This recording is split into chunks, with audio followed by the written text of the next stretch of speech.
శ్రీ మహాగణాధిపతయే నమః. శ్రీ మహాసరస్వత్యై నమః. శ్రీ గురుభ్యో నమః. హరి ఓం. గజాననం భూతగణాధిసేవితం కపిత్తజంబూఫలసారభక్షణం ఉమాసుతం శోక వినాశకారణం నమామి విఘ్నేశ్వర పాద పంకజం. నమః శివాభ్యాం అతి సుందరాభ్యాం అత్యంత హృదయాసక్త మనోజ్ఞతాభ్యాం నమో నమః శంకర పార్వతీభ్యాం.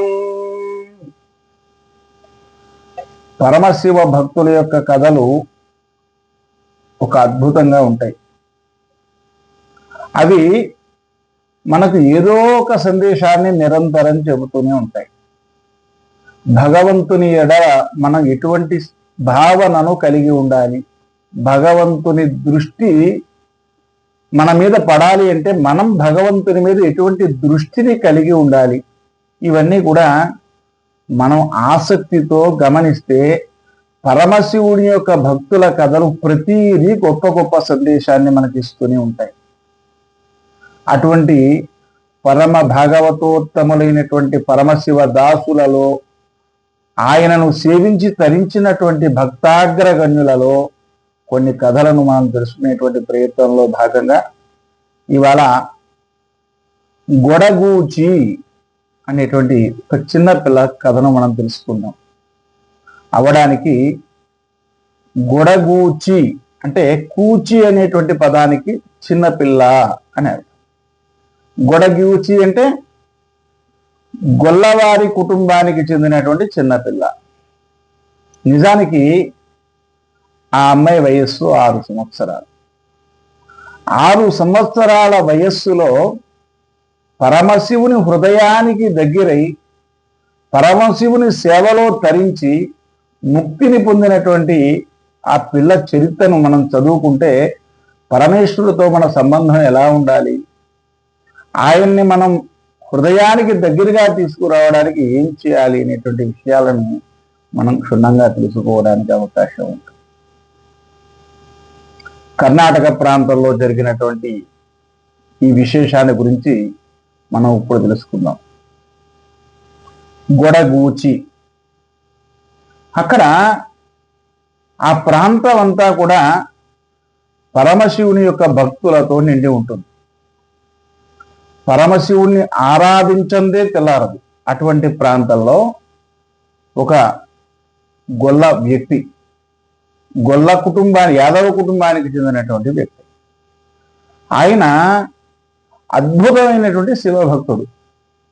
ఎంతటి శివభక్తుడు అంటే ప్రతిరోజు తన దగ్గర ఉన్నటువంటి ఆవుల మందలో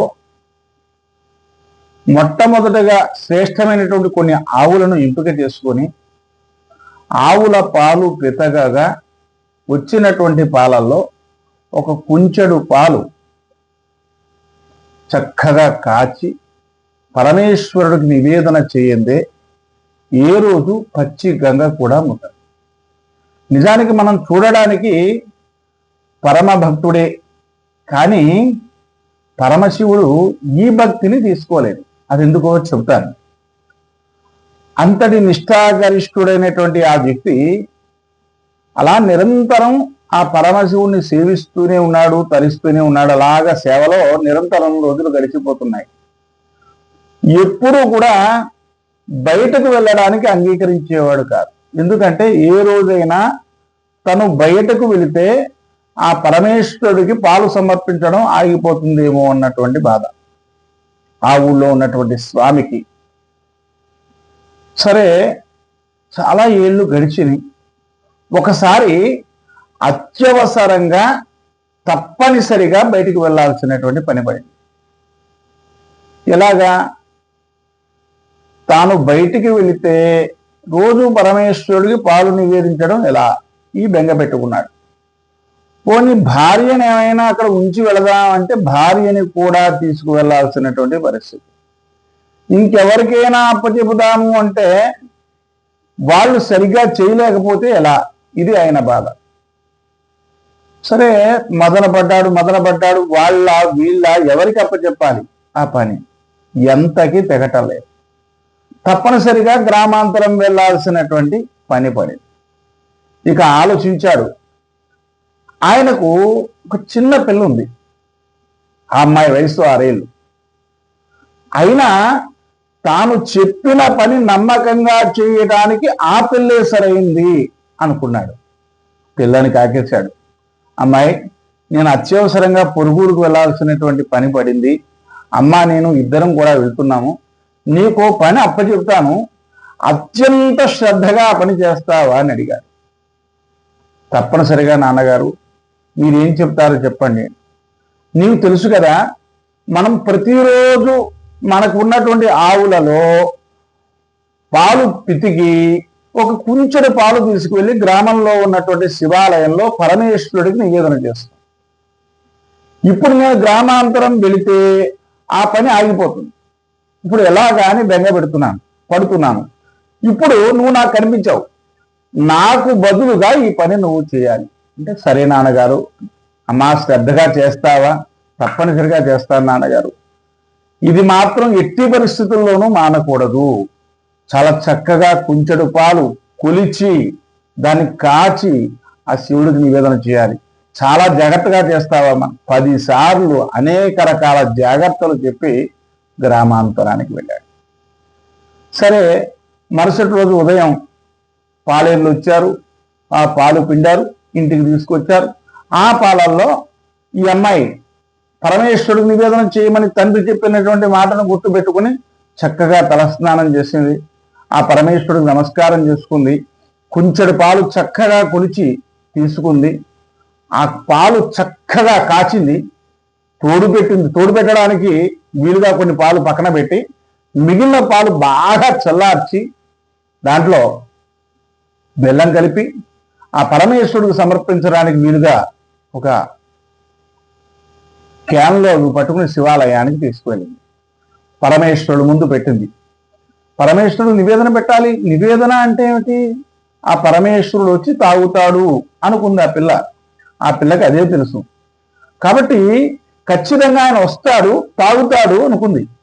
ఆ శివలింగం దగ్గర ఆ క్యాను పెట్టి, ఆ పాలు పెట్టి, ఆ పాత్రలో పాలు పెట్టి ఆ గుమ్మం దగ్గర ఎదురు చూస్తూ కూర్చుంది. పరమేశ్వరుడు వస్తాడు, ఆ పాలు తాగుతాడు, అప్పుడు వెళ్ళాలి. 10 నిమిషాలు చూసింది, పావు గంట చూసింది, అరగంట చూసింది, గంట చూసింది. ఆ శివుడి దగ్గరికి వెళ్ళి బతిమాలుతుంది. అయ్యా త్వరగా వచ్చి తాగయ్యా, మళ్ళా నువ్వు తాగితే నేను బయటికి వెళ్తాను, ఆడుకుంటాను. ఇవాళ నా కోసం మిగతా వాళ్ళు కూడా ఆడుకోవడానికి వచ్చి ఉంటారు, ఈ పాటికి నేను వెళ్తాను. గబగబా తాగవు, మా నాయన గబగబా తాగవు, అమ్మ కాదు బాబు కాదు, ఇలా బతిమాలుతోంది. ఆయన ఎక్కడ వస్తాడు? రావటం లేదు. దాంతో ఇంకో పావుగంట అయ్యేసరికి భయం పట్టుకుంది ఈ పిల్లకి. నేను ఏ తప్పు చేశాను? నేను ఎందుకోసం ఆ పరమశివుడు వచ్చి పాలు తాగటం లేదు? భయం. ఆ భయం ఎంతగా మారిపోయిందంటే, నువ్వు నిజంగా వచ్చి పాలు తాగకపోతే నేను నీకు నివేదన చేయలేదు అనేటువంటి నెపంతో నా తండ్రి నన్ను కొడతాడు, నన్ను చంపేస్తాడు. నేను సరిగ్గా నాకు అప్పచెప్పిన పని సరిగ్గా చేయలేదని చెప్పేసి నన్ను శిక్షిస్తాడు. ఇది నీకు ఇష్టమేనా?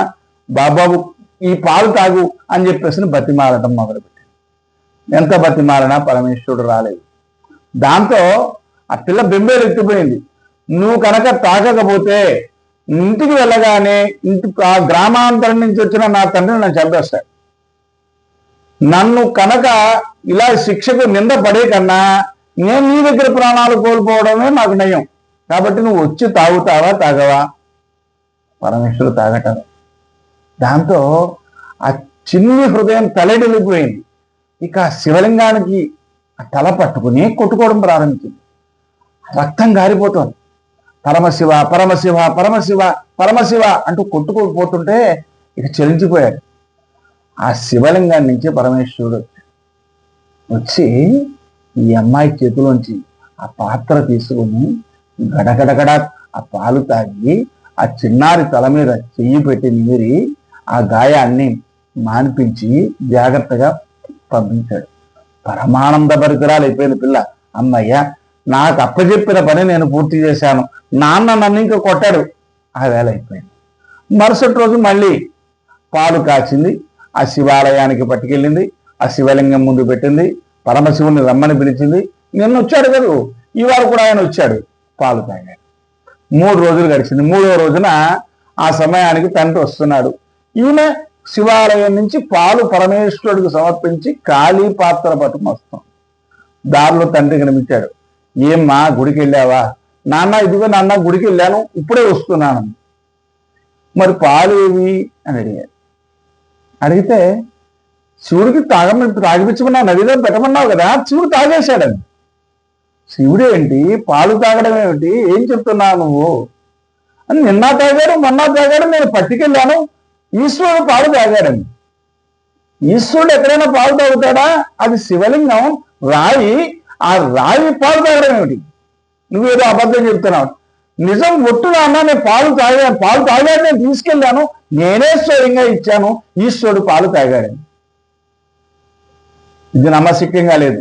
నువ్వు పాలు పారబోసైనా ఉండాలి, లేదంటే నువ్వు తాగేసైనా ఉండాలి. ఈ 2 జరగకుండా ఆ శిల ఎక్కడొచ్చి పాలు తాగుతుంది అని గట్టిగా గద్దించి ఏం చేసో చెప్పమన్నాడు. ఒట్టు నాన్న నేను శివుడికి పాలు పెట్టాను, పాలు శివుడు తాగాడని. ఇక తండ్రికి చాలా కోపం వచ్చింది. నువ్వు తప్పు చేసి ఒలిగిపోయాయని చెప్తే నేనేమి అనేవాడిని కాదు, లేదా నేను తాగేశాను అన్నా కూడా నేనేం అనేవాడిని కాదు. శివుడు తాగాడని చెప్పేసి నాతో అబద్ధం ఆడతావా? ఇంత చిన్న వయసులో ఇన్ని అబద్ధాలు ఇచ్చావా నువ్వు? అలా కాదు, నీ సంగతి ఆ శివాలయంలోనే తెలుస్తాను, నడవమని చెప్పేసి ఆ శివాలయానికి లాక్కెళ్తే అమ్మాయికురాలు 6 ఏళ్ల పిల్ల ఆ శివలింగం దగ్గరికి వెళ్ళి, శివయ్య శివయ్య, నీకు పాలు నేను ఇచ్చాను కదా, నువ్వు తాగావు కదా, నిజం చెప్పు, నాన్న నన్ను కొడుతున్నాడు, నిజం చెప్తావా చెప్పవా అని. శివలింగం ఎక్కడ కదులుతుంది? కదలలేదు. మళ్ళీ అడిగింది, శివయ్య శివయ్య, నిన్న పాలు తెచ్చాను కదా, నువ్వు తాగావు కదా, నిజం చెప్పు, మా నాన్న నన్ను కొడుతున్నాడు, నేను అబద్ధం చెప్పాను అంటున్నాడు, నువ్వు నిజం చెప్తావా చెప్పవా అని. ఆయన కదలలేదు. దాంతో జుట్టు పట్టుకుని కొట్టడం ప్రారంభించాడు కూతుర్ని. నువ్వు అబద్ధం చెప్తావా? పైగా శివుడి పేరు చెప్పి అబద్ధం చెప్తావా? శివాలయంలో శివుడు బాధపడని చెప్తావా అని చెప్పేసి కొడుతుంటే ఆ అమ్మాయి ఇక ఆ శివుడి దగ్గరికి వచ్చి శివలింగాన్ని కాగలించుకుని, ఈశ్వర ఈశ్వర శివ, నీకు నేను పెట్టాను కదా, నువ్వు తాగావు కదా, నిజం చెప్పు, నన్ను కొడుతున్నాడు, నన్ను రక్షించని చెప్పేసి ఆ శివలింగాన్ని గట్టిగా కాగలించుకోండి. ఆయన వింటల్లా, ఈ చిన్న వయసు ఇంత అబద్ధాలు మొదలు పెడితే పెద్దయ్యాక ఎలా తయారవుతావు నువ్వు అని చెప్పేసి గట్టిగా ఆ నెత్తి మీద కొట్టడం ప్రారంభించాడు. ఇక ఆగలేదు. చూడండి ఎంత విచిత్రం, శివలింగం నిటారుగా 2 ముక్కలయ్యింది.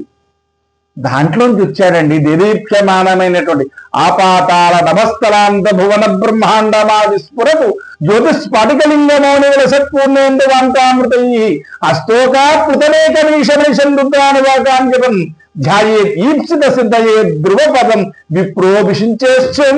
అరుణాచల ఆ క్షేత్రంలో నిలువున దగద్దగాయమానంగా వెలుగుతున్నటువంటి జ్యోతిర్లింగంగా స్వామి ప్రత్యక్షంగా అక్కడ వచ్చాడు. వచ్చి ఆ చిన్నపిల్లని చేత్తో పట్టుకుని శివలింగంలో తనతో పాటు తీసుకుపోతున్నాడు. అమ్మాయిని ఆ జుట్టు పట్టుకుని ఏం జరుగుతుందని చెప్పేసి ఒకసారి అలా చూస్తూ ఆ జుట్టు పట్టుకుని వెనక్కి లాగితే ఆ పాపను తీసుకుపోయాడు. ఇక చేతిలో ఒక పాయ ఊడి ఆ పాప జుట్టు తండ్రి చేతిలో మిగిలింది. చిట్టచివరిసారిగా శివుడు మాట్లాడుతున్నాడు.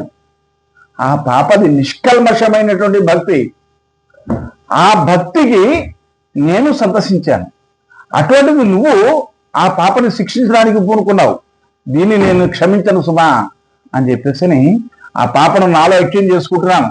ఈ క్షణం నుంచి కూడా అమితమైనటువంటి భక్తులలో ఒక భక్తురాలిగా ఈ పాప చరిత్ర మిగిలిపోతుందని చెప్పేసి అంత ధనమయ్యాడు. గొడగూచి కథ అంటే అది నిష్కల్మషమైనటువంటి భక్తికి ప్రతీకగా మిగిలిపోయేటువంటి చరిత్ర ఇది. శ్రీకృష్ణుడు భగవద్గీతలో ముందే చెప్పాడు, ఎవరిని పడితే వాళ్ళని నేను సంరక్షిస్తాను, వాళ్ళ యోగక్షేమాలన్నీ కూడా నేను చూస్తానని చెప్పలా. ఆయన స్పష్టంగా చెప్పాడు. ఏం చెప్పాడు? అనన్యాశ్చింతయంతో మాం ఏ జనా పర్యుపాసతే తేషాం నిత్యాభియుక్తానాం యోగక్షేమం వహామ్యహం. ఎవరైతే ఇతరత్రా భావన లేకుండా, రెండవ ఆలోచన లేకుండా, నన్నే సర్వస్వము అని నమ్మి ఎవరైతే నా దగ్గరికి వస్తారో, ఎవరైతే నాకు సేవ చేస్తారో వారిని మాత్రమే యోగక్షేమం వహామ్యహం, వారి యోగక్షేమాలన్నీ నేను చూస్తానని చెప్పాడు. అంతే తప్ప ఎవరి యోగక్షేమాలు చూస్తానని చెప్పరా. చూడండి, మనం ముందుగా గమనించినట్లయితే ఈ గొడగూచి చిన్నపిల్ల కన్నా కూడా ఆ తండ్రి భక్తుడే. ప్రతిరోజు శివాలయానికి పాలు పట్టుకెళ్ళి పరమశివుడికి సమర్పిస్తే తప్ప ఆయన పచ్చి మంచి నీళ్ళు కూడా ముట్టడు. కానీ ఆయన భక్తిలో స్వచ్ఛత లేదు. ఎందుకు అంటే అది రాయి అని అన్నాడు, ఏదో చేయటం కర్తవ్యంగా చూశాడు తప్ప పరమశివుడే నేరుగా వచ్చి తాగుతాడు అన్నంత భావనతోటి ఆ పరమశివుడి మీద దృష్టి పెట్టి చేయలే. కానీ ఆ పాప పరమశివుడు నేరుగా వచ్చి తాగుతాడు అని నమ్మింది, తాగాలి అని కోరుకుంది, తాగడం కోసం ప్రాణాలను విడిచివేయడానికి కూడా సిద్ధపడింది. కాబట్టి ఆ అమ్మాయిని ఆ పరమేశ్వరుడితో ఐక్యం చేసుకున్నాడు. కాబట్టి పరమేశ్వరుడి దగ్గర ఉండేటువంటిది నిష్కల్మషమైనటువంటి భక్తి ఉండాలి. ఇవాళ నాకు ఈ పని చేస్తే గుండు కొట్టించుకుంటాను, నీ గుడితో ఆయనకి పని ఏమిటి? అటువంటి స్థితిని పొందకుండా పరమేశ్వరుడి మీద పూర్తిగా మనస్సు లగ్నం చేసి అటువంటి స్థితిని ఎవరైతే పొందుతారో వాళ్ళు చక్కటి స్థితిని పొందుతారు, పరమేశ్వరుడి యొక్క అనుగ్రహాన్ని పొందుతారు అని చెప్పడంలో ఈ గొడగూచి కథ అనేటువంటిది చక్కటి సందేశాన్ని మనకిస్తుంది. ఇది కాకుండా పూసలార్ కర్ణాటక రాష్ట్రంలోనే జరిగింది. ఇది కూడా ఆయన కూడా అటువంటి వాడే. ఆయన ఎప్పుడూ ఏదో ఒక గుడి కట్టాలి పరమేశ్వరుడికి, నేను అద్భుతమైనటువంటి గుడి కట్టాలని కోరుకుండేది. అక్కడ ఒక రాజుగారు ఉన్నారు, ఆయన పేరు విక్రమార్క తేజ ఆయన పేరు. అయితే ఆయన కూడా గుడి కట్టాలనుకున్నాడు. మరి మహారాజు గారు గుడి కట్టాలనుకుంటే ఏమీ కదవా ఆయనకి. అందుకోసమే ఆయన వెంటనే అద్భుతమైనటువంటి శిల్పులను రప్పించాడు, చక్కగా మంచి ప్లాన్ వేయించాడు, ఒక పెద్ద స్థలాన్ని సేకరించాడు, మంచి మంచి బండరాలను తీసుకొచ్చాడు, మంచి మంచి కలపను తీసుకొచ్చాడు, అంగరంగ సుందరంగా గుడి నిర్మిస్తున్నాడు. మరి పూసలారు ఆయన దగ్గర చిల్లిగవ్వలేదు. కానీ ఆయన కోరిక పరమేశ్వరుడికి నేను గుడి కట్టాలి, ఆ గుడి అత్యంత రమణీయంగా ఉండాలి, ఎంతో సుందరంగా ఉండాలి, చక్కటి గుమ్మాలతోటి లతలతోటి అద్భుతంగా ఉండాలి, చక్కటి రాతి కట్టడం ఉండాలి, ఆ కట్టడంలో ఆ పరమేశ్వరుడు ఎంత సుందరంగా ఉండాలి, ఆ పరమేశ్వరుడు వెనకాల ఉండేటువంటి మకర తోరణం ఇంత అందంగా ఉండాలి, ఆ పరమేశ్వరుడు సింహాసనం ఇంత అందంగా ఉండాలి, ఆ పరమేశ్వరుడు ప్రాకారం ఇంత బాగుండాలి, ముఖమండపం ఇంత విశాలంగా ఉండాలి, దాని మీద చక్కటి స్తంభాలు ఉండాలి, లతలు ఉండాలి.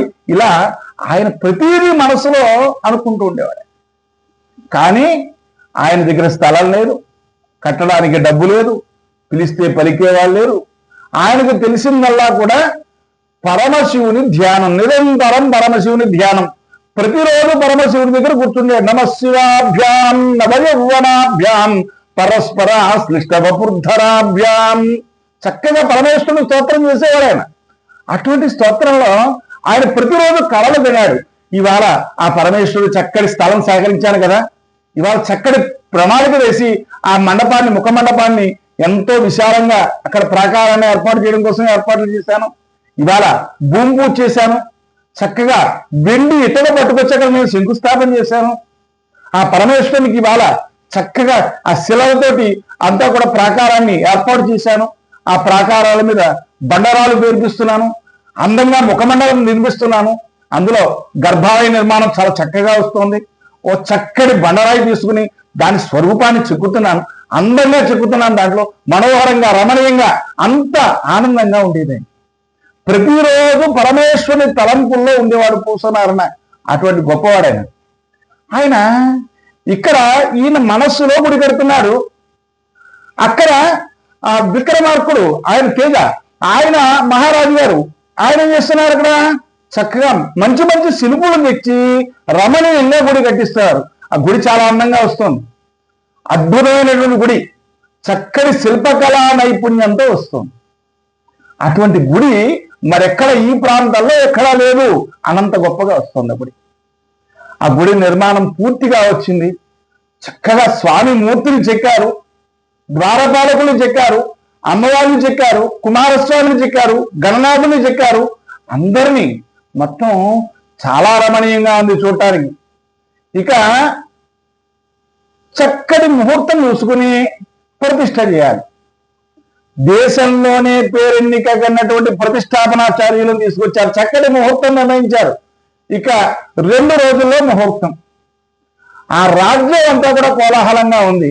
ప్రతి వీధిలోనూ కూడా చక్కటి ఏర్పాట్లు చేశారు, అందరినీ ఆహ్వానం చేశారు, అఖండమైన అన్నదానం చేయడానికి ఏర్పాట్లు చేశారు. సరే, అంతా జరుగుతుంది. ఇక తెల్లవారితే ప్రతిష్ట. ఈలోపుగా ఆ రోజు తెల్లవారుజామున 4 గంటలకి పరమేశ్వరుడు మహారాజు కల్లో కనిపించాడు.